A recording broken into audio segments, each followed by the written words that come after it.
Selamat datang dalam presentasi dengan topik 3, yaitu asesmen yang mempertimbangkan dan memanfaatkan pengetahuan tentang peserta didik.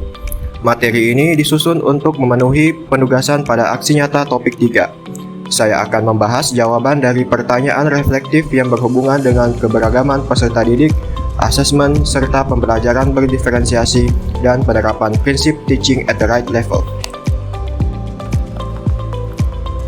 Pemahaman baru apa yang Anda dapatkan dari topik ini? Pemahaman baru yang saya dapatkan adalah sebagai berikut. Yang pertama, pentingnya memahami keberagaman peserta didik.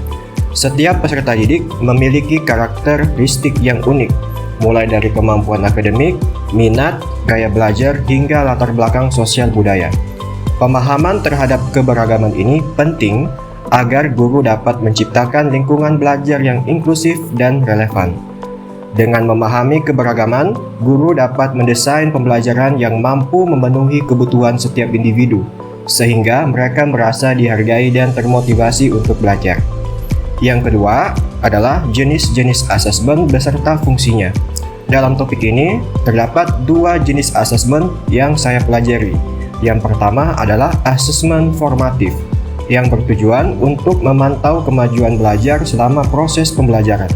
Yang kedua adalah asesmen sumatif, yang digunakan di akhir pembelajaran untuk mengukur hasil belajar. Yang ketiga adalah konsep pembelajaran berdiferensiasi dan TARL.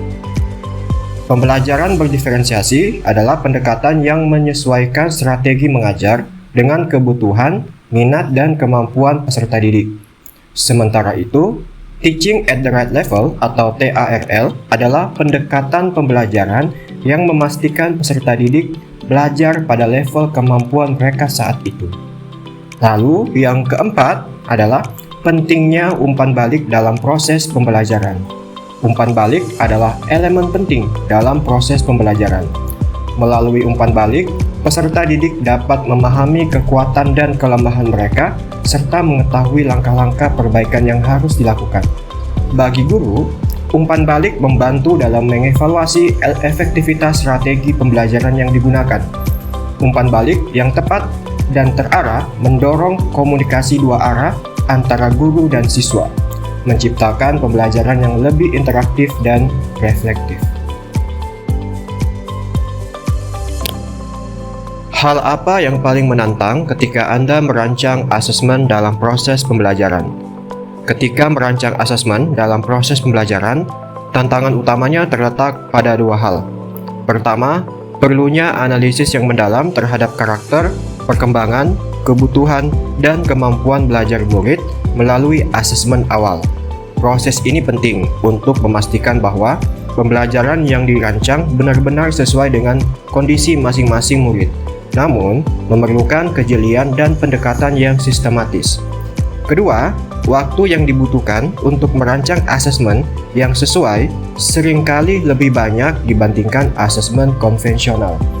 Guru perlu menyesuaikan instrumen asesmen dengan keberagaman peserta didik, sehingga membutuhkan perencanaan yang matang agar asesmen dapat mendukung pembelajaran secara efektif.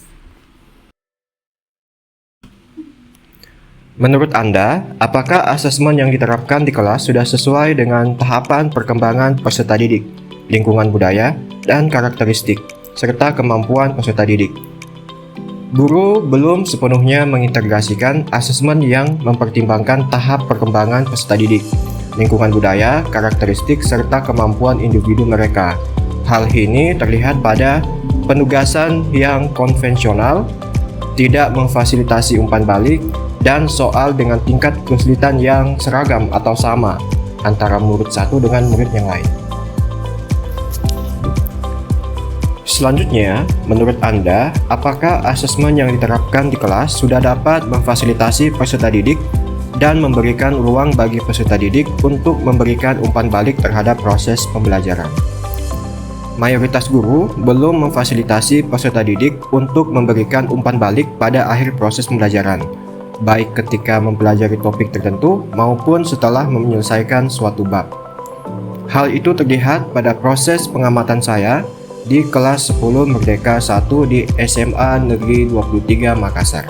yang menunjukkan guru tersebut tidak memberikan umpan balik atau tidak memfasilitasi umpan balik kepada murid untuk mengevaluasi proses pembelajaran. Yang terakhir, hal lain apakah yang ingin Anda pelajari terkait dengan asesmen? Terdapat 3 hal yang masih ingin saya pelajari atau tindak lanjuti setelah melalui topik ini. Yang pertama adalah cara merancang asesmen yang lebih adaptif dan inovatif. Yang kedua, cara mengintegrasikan asesmen dengan prinsip diferensiasi. Dan yang ketiga adalah pemahaman tentang asesmen berbasis proyek atau portofolio. Demikianlah penjelasan singkat dari presentasi ini.